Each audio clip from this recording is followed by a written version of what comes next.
성경에서 말씀하는 인간의 구원이 어떻게 시작되는지에 대해서 살펴보는 것은 매우 중요한 주제입니다.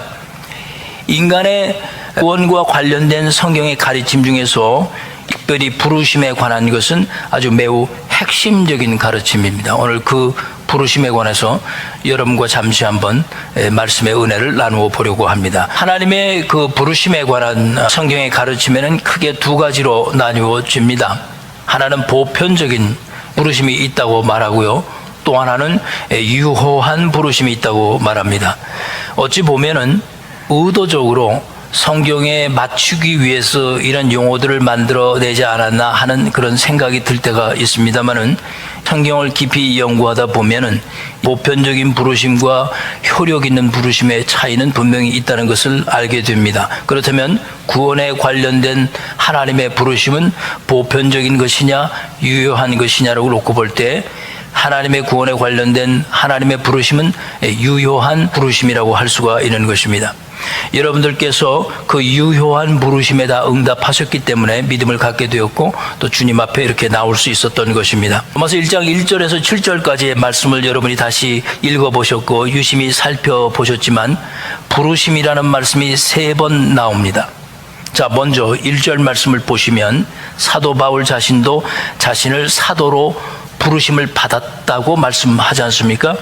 그 다음에 두 번째는 6절 말씀을 보시면 부르심이 갖는 특별한 의미를 밝혔는데 그 특별한 의미란 부르심으로 말미암아 성도들의 소유권이 예수 그리스도의 것이 되었다고 성경이 분명히 밝히고 있습니다. 그 다음에 7절 말씀에는 성도로 부르심을 받은 자들에게 주어지는 선물을 말씀했는데 그 선물은 두 가지로 은혜와 평강이라고 했습니다. 그리고 부르심으로 인해서 예수 그리스도의 것이 된 모든 자에게 특별히 나타난 것이 있는데 성경은 8절 말씀에 그것이 믿음이라고 밝히면서 이 믿음이 온 세상에 전파되는 결실이 있다고 밝혔습니다. 여러분과 제가 이제껏 로마서를 살펴보면서 한 가지 중요하게 짚고 가야 할 것이 있습니다. 이 부르심 안에는 선택이라는 의미가 이미 포함되어 있다고 말씀을 드렸습니다. 너희도 그들 중에서라고 하신 이 말씀은 모든 사람들이 다 부르심을 받을 수 없다는 것을 전제로 하는 것입니다. 물론 여기서 말씀하시는 이 부르심은 보편적인 부르심이 아니라 바로 효력 있는 부르심을 뜻합니다. 7절 말씀을 여러분 다시 보시기 바랍니다. 성경이 부르심을 받은 모든 자에게라고 말씀했지 않습니까? 여기서 부르심을 받은 모든 자라는 뜻은 모든 사람이 다 부르심을 받는다란 보편적인 부르심을 말씀하는 것이 아닙니다. 그리고 8절 말씀에 너희 모든 사람에 관하여라고 했어요. 여기서 너희 모든 사람에 관하여라고 하신 말씀은 부르심의 효력이 나타난 사람 모두를 의미하는 것입니다. 그러므로 효력 있는 부르심에는 분명하게 하나님에 대한 믿음과 또 그 믿음으로 말미암아 하나님께서 주시는 은혜와 평강이 선물로 부어진다는 그런 뜻입니다. 자, 구체적으로 제가 말씀을 드리겠습니다. 효력 있는 부르심에는 하나님의 은혜의 역할이 있었다는 뜻입니다. 부르심이 효력을 내서 응답을 가져오는 그 이유는 그 하나님의 부르심이 하나님의 은혜를 기초로 하기 때문이라 그 뜻입니다.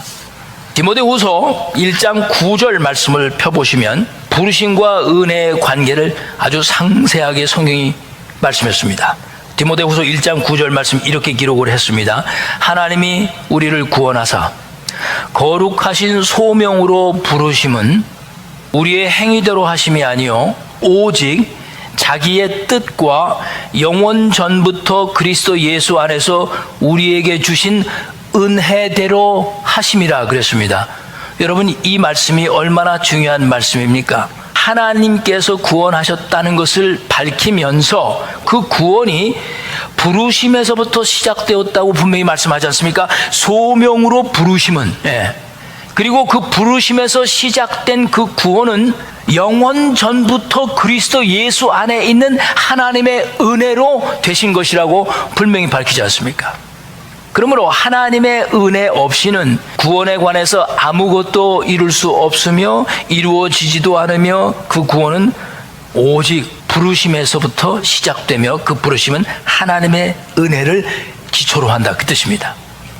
자, 그 다음에 부름받은 자들에게 주어진 것이 또 무엇이었습니까? 은혜 다음에 오늘 본문 말씀에 평강이라고 말씀하지 않았습니까? 이 평강이란 성경의 표현은 구원의 은혜로 부름받은 자들의 삶에 나타나는 성화적 결실을 총체적으로 표현한 성경적인 용어입니다.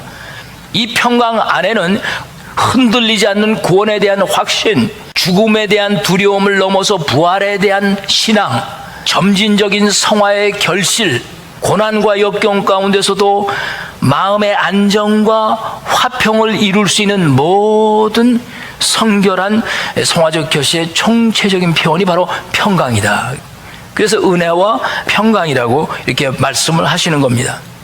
그렇다면 과연 부르심이란 구체적으로 무엇을 뜻하는가를 한번 오늘 살펴보겠습니다. 먼저 부르심에는 목적이 있습니다. 부르심에 관해서 가장 기본적으로 여러분과 제가 알아야 할 것은 이 부르심이 가진 오묘한 특성입니다. 자, 첫째, 부르심은 절대로 스스로 혼자 할 수 없다는 점입니다. 스스로 자기를 부르는 사람이 있나요?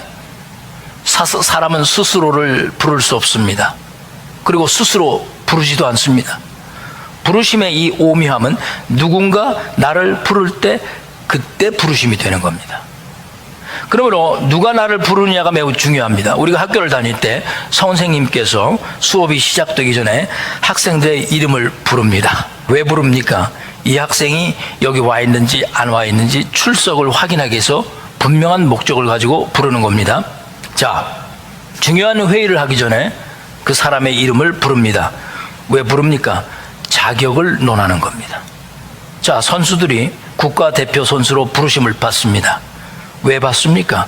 그 이유는 국가를 대표해서 열심히 나가 경기를 치러야 하는 목적을 가지고 있는 것입니다. 그러므로 부르심은 항상 분명한 목적이 있습니다. 그래서 부르심을 받는 겁니다. 만약에 불렀는데 예라는 대답이 없으면 그 부르심은 보편적인 부르심이 되는 것입니다. 무슨 뜻인지 여러분이 보편적인 부르심과 이제 효력 있는 부르심의 차이를 아시게 된 겁니다. 그런데 그 부름에 예하고 응답을 했습니다. 근데 예하고 응답을 한 후에 그것으로 끝나면 그 부름은 사실 무의미한 부름이 되어버리는 겁니다. 그 부름에 대한 아무런 결실이 없다면 그 부름은 아무런 의미가 없지 않겠습니까? 부름에는 이렇게 분명한 목적과 결실이 따라오는 것입니다. 오늘 여러분 읽지 않으셨지만 본문 8절 말씀을 한번 보십시오. 부르심의 목적과 결과가 그들의 믿음이 온 세상에 전파되는 결실을 낳았다고 밝히고 있습니다. 그렇다면 이 부르심이 어떻게 이루어지는 것일까를 생각해 볼 필요가 있습니다. 성경에서 말씀하시는 부르심을 살펴보는 데는 목자와 양의 비유의 말씀이 매우 중요합니다. 자, 요한복음 10장 1절에서 5절까지의 말씀에는 목자와 양의 관계를 성경이 잘 묘사해 주었습니다. 자, 양과 목자가 있습니다. 여러분 이 스토리는 너무나 잘 알죠. 근데 이 목자의 특징이 무엇입니까? 양의 우리에 들어갈 때 이 목자는 어디를 통해서 들어가는 목자입니까? 문을 통해서 들어간다고 성경이 말씀하지 않았습니까? 그런데 또 다른 종류의 목자같이 행세를 하는 자가 있는데 이 목자같이 행세를 하는 이 사람은 들어갈 때 문으로 들어가지 않고 어떻게 들어갑니까? 다른 데로 넘어간다고 말씀했습니다. 그러면서 사실은 이 사람이 목자 행세는 하고 있지만 목자가 아니라 절도자며 강도라고 규정하고 있습니다. 다른 데로 넘어가지 않고 정문으로 들어간다는 뜻을 원어적인 표현으로 보면 온전함을 드러낸다라는 뜻이 있습니다. 온전하다라고 하는 뜻은 주인의 권리를 가지고 있다, 그 뜻입니다. 그 우리 안에 있는 모든 양들이 그 문으로 들어가는 그 목자의 것이라, 그 뜻입니다. 그런데 중요한 것은 이 목자가 하는 일입니다. 자, 말씀을 한번 3절 말씀을 보시면 그 목자가 하는 중요한 일을 성경이 밝혔는데 그가 자기 양의 이름을 각각 불러 인도하여 내느니라고 말씀했습니다. 그리고 3절 말씀에 보시면 양은 그 음성을 듣는다고 그랬어요? 못 듣는다고 그랬어요? 듣나니라고 말씀했습니다. 이 말씀에 부르심과 응답이라는 중요한 관계가 성립이 되는 것입니다. 온전한 주인과 양은 그 소유권을 가지고 있는 주인이 그의 이름을 부를 때 그 음성을 알아듣는다는 겁니다.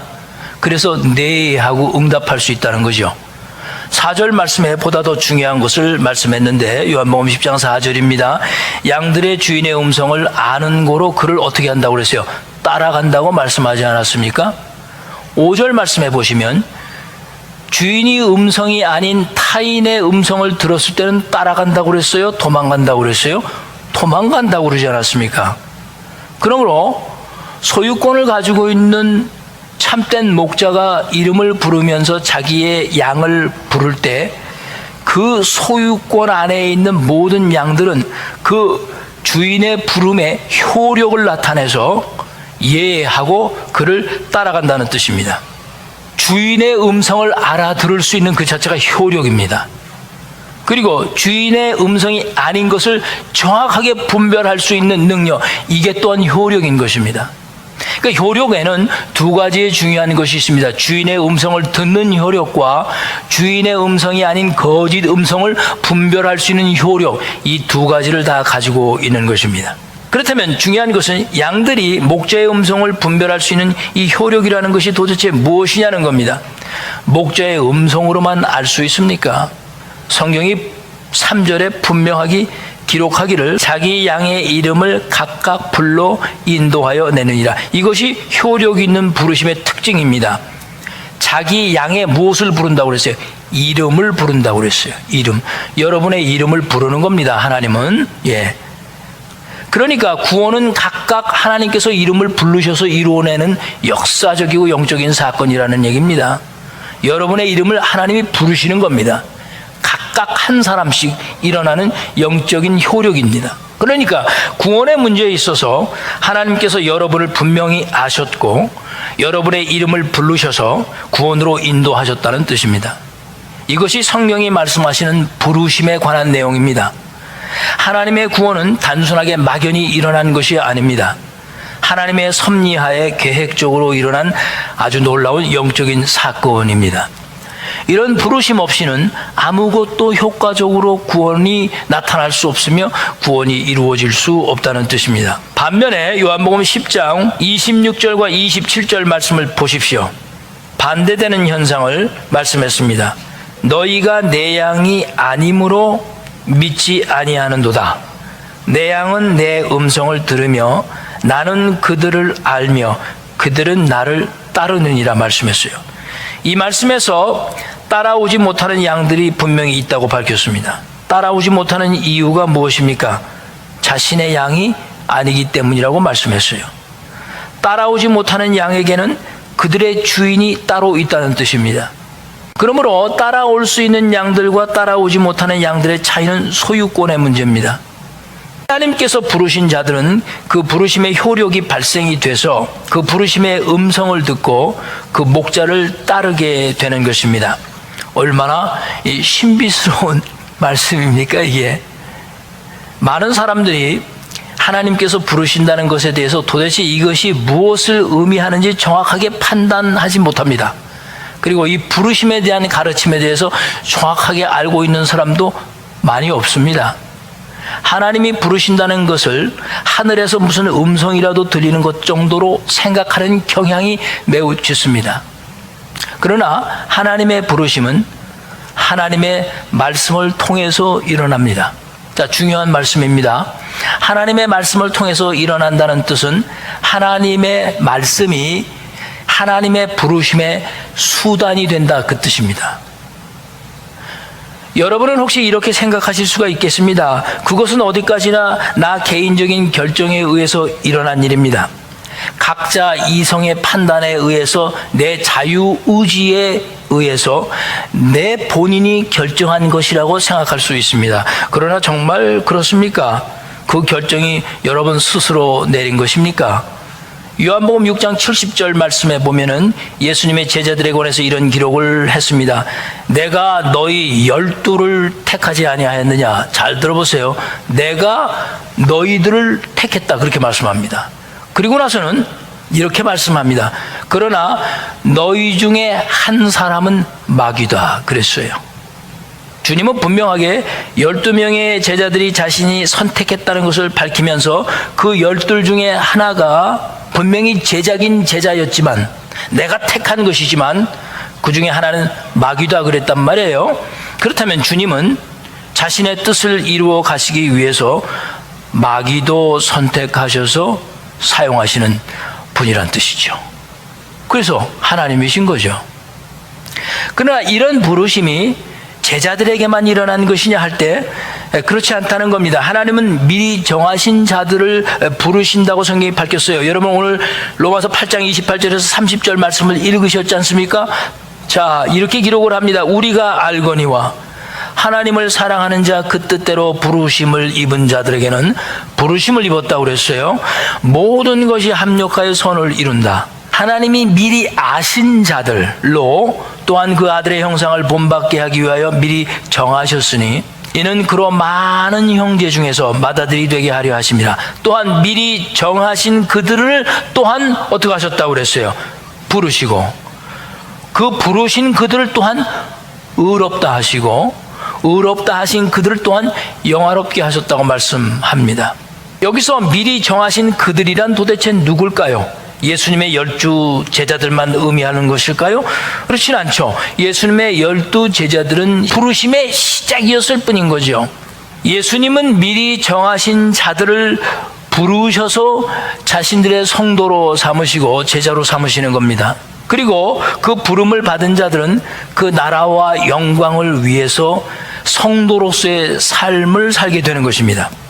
최근에 방영되는 그 예능 프로그램 중에요, 청춘 FC 헝그리 11이라는 프로그램이 있습니다. 축구에 관련된 주말 프로그램입니다. 제가 이 프로그램에 처음 보고 나서 관심을 갖고 계속 보게 되는 것은 축구 선수로 활동을 하다가 여러 가지 개인 사정에 의해서 축구를 계속할 수 없는 형편에 있었던 과거에 유명했던 선수들, 그리고 앞으로도 충분히 나이적으로 볼 때도 훌륭하게 될 수 있는 선수들이었지만 기회가 주어지지 않아 그늘에 가려 있는 선수들을 발굴해서 기회를 제공하자는 취지에서 KBS에서 만든 회복 체육 프로그램입니다. 안정환 선수와 이을용 선수 감독으로 하고 골키퍼 이훈재 선수가 골키퍼 코치를 맡아서 한 코치팀을 이루었습니다.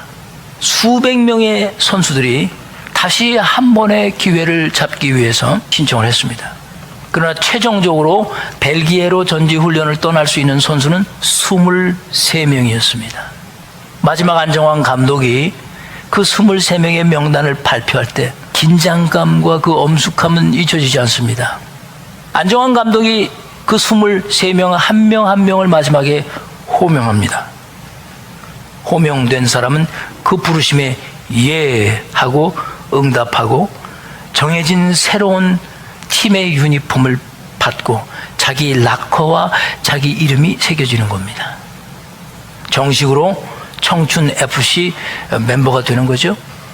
부름을 받지 못한 사람은 낙심하고 고향으로 돌아가는 것입니다. 인상 깊었던 것은 안정환 감독과 이을용 감독과 이훈재 코치가 마지막 선수를 결정하는데 상당한 고민과 고민을 거듭하는 모습이었습니다. 아주 중요한 것이 있습니다. 부름을 받았다는 것이 왜 그렇게 중요할까를 한번 제가 생각을 해 보았습니다. 부름을 받지 않아도 축구는 얼마든지 할 수 있지 않습니까? 뭐 하고 싶을 때 나가서 뭐 축구하면 되는 거죠. 동네 축구를 해도 되고 조기 축구를 해도 되고, 뭐 부름 받지 못했다고 해서 축구하지 말라는 법이 있나요? 그런데 왜 사람들은 그렇게 부름을 받고 싶은 것일까요? 선택받지 못한 선수는 청춘 FC 멤버가 될 수 없고 벨기에도 갈 수 없는 겁니다. 부름받지 못하고도 축구는 할 수 있습니다. 사람으로 태어나서 누구나 자신의 인생은 살아갈 수 있습니다. 하나님의 부르심을 받지 않아도 잘 살 수 있습니다. 하나님의 부르심을 받지 않아도 건강하게 살 수 있습니다. 하나님의 부르심을 받지 않아도 명예롭게 인생을 살 수가 있습니다. 그리고 사회적 지위도 누릴 수 있고 인정받을 수 있습니다. 그러나 인생을 살아도 하나님 나라의 백성으로 부름받은 성도로서는 살 수 없는 겁니다. 부름을 받아야 하나님 나라의 믿음의 선수가 되는 것입니다. 부름을 받아야 주님의 것이 되는 겁니다. 그리고 한번 부름을 받은 사람들은 자신의 모든 것을 주어서 자신의 나라와 민족의 영광을 위해서 나가 경기를 치르지 않습니까? 마태복음 22장 14절은 이 유효한 부르심에 대해서 이렇게 성경이 의미 있는 기록을 남겼습니다. 청함을 받은 자는 많지만 택함을 받은 자는 적으니라. 여러분이 생각하시기를 세계 인구 중에 그리스도인이 굉장히 많다고 생각하실 것입니다. 그러나 지금 세계 인구가 50억이 넘습니다. 그 중에 진정한 개신교 기독교 인구는 15%도 되지 못합니다. 그리고 그 15% 중에서도 진정으로 부름을 받은 성도답게 살아가는 성도들은 2%에서 3%가 못 된다고 합니다. 하나님은 여러분 모두 그리고 나를 미리 아시고 정하셨습니다. 그리고 여러분의 이름을 부르셨습니다. 너는 나의 것이다 라고 부르셨어요. 그리고 하나님은 여러분에게 그 하나님의 은혜와 평강을 선물로 주신 겁니다. 그렇다면 이제 우리는 마지막으로 아주 중요한 걸 생각을 해봐야 합니다. 이 효력 있는 부르심이 여러분과 나의 구원에 있어서 왜 이렇게 절대적으로 필요하냐는 겁니다.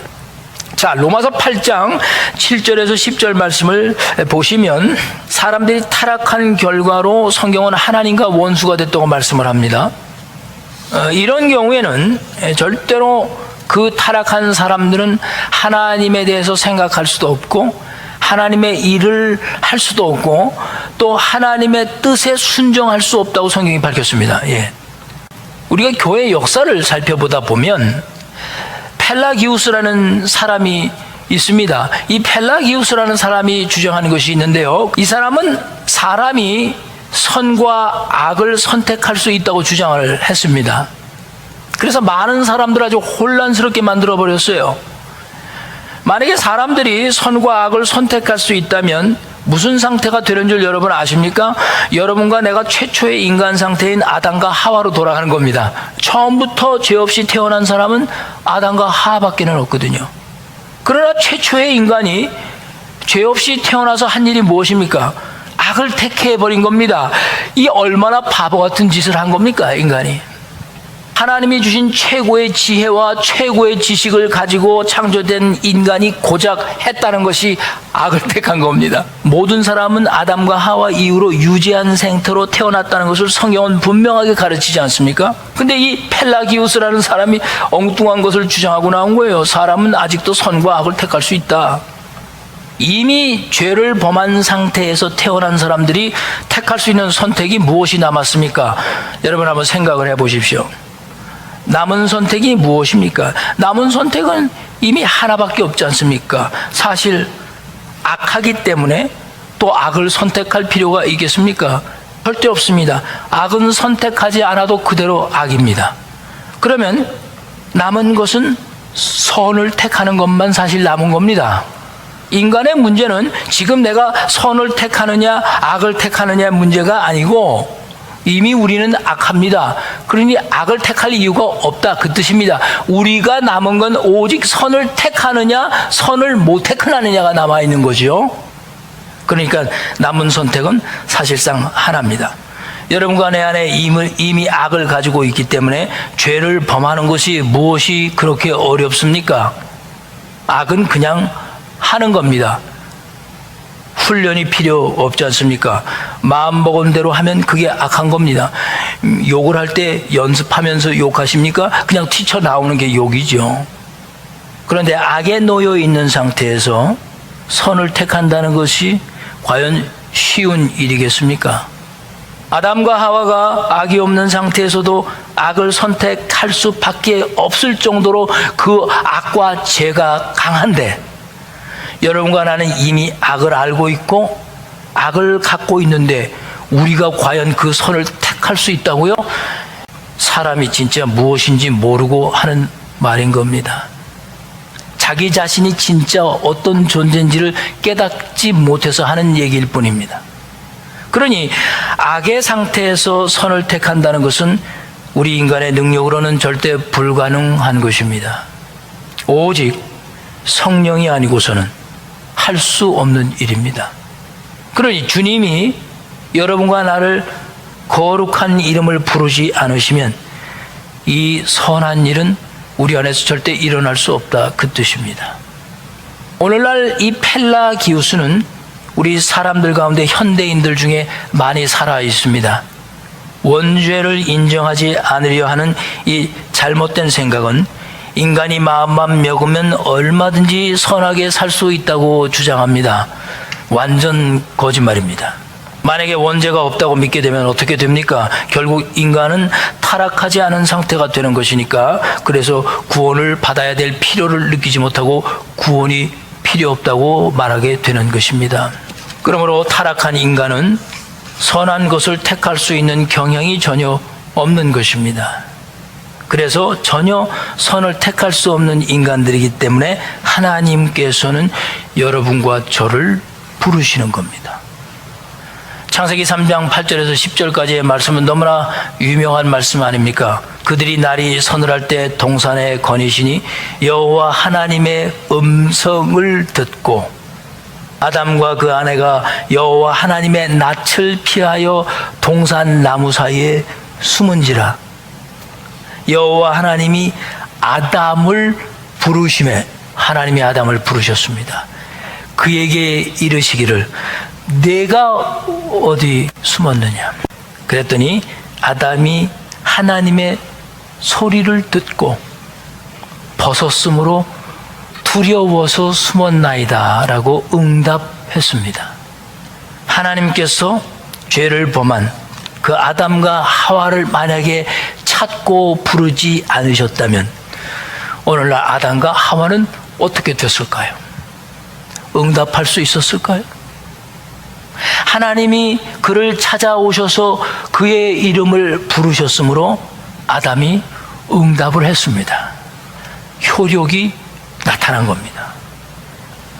하나님은 인간, 우리들에게 그런 구원의 길을 열어놓으셨던 것입니다. 하나님의 그 부르심이 없었다면 여러분과 나로 하여금 회심의 자리로 인도할 수 있었을까? 하나님의 말씀이 부르심의 수단이 되지 못했었다면 내가 과연 하나님이 부르시는 것을 어떻게 알 수 있었을까? 오늘 우리는 이 로마서의 1장 1절에서 7절까지의 말씀을 정리를 하면서 여러분과 내가 성도로 부르심을 받았다는 것이 얼마나 중요한지를 깨달아야 하는 것입니다. 여러분과 나에게 주어진 이 부르심에 대한 선물은 은혜와 평강입니다. 우리는 지난 한 주간 동안에도 이 은혜와 평강을 잠시 잊어버리고 살았을 수도 있습니다. 마귀가 우리를 어떻게 해서든지 공격해서 그 은혜와 평강에서 벗어나도록 우리를 유혹했었는지도 모릅니다. 그러나 중요한 것은 하나님이 여러분을 부르셨을 때는 분명한 목적을 가지고 부르셨습니다. 그것은 너희들은 나의 것이니 나의 백성답게 살기를 원하셨던 겁니다. 하나님의 부르심 안에서 이러한 축복이 성도들에게 충만히 임하시기를 주의 이름으로 간절히 축복드립니다. 우리 기도하십시다.